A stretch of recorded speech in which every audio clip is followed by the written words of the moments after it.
DXDC Radyoman Report.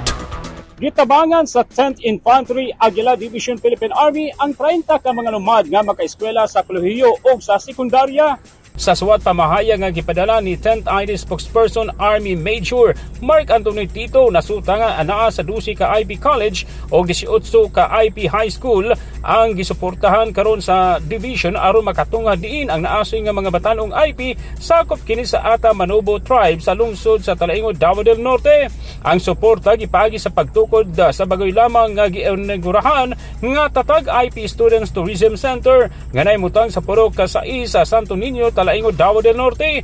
Ang operasyon sa Tourism Center gikan alas 6 sa buntag ug badirado alas 10 sa gabi diin usab magsumika ang pundo nga gamiton sa pagsuporta sa educational requirements sa 30 ka IP students, lakip na ang dormitory expenses ug allowance nila.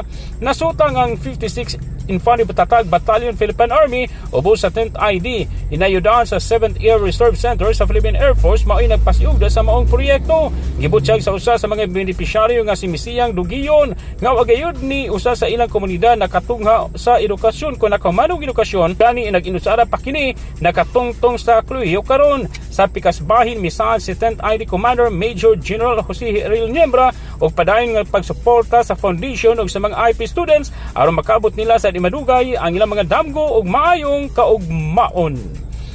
Gikan sa 10th Infantry Division Philippine Army, kasama mo sa balita ug serbisyo publiko, Radyoman Joel Veray Tatak, RMN.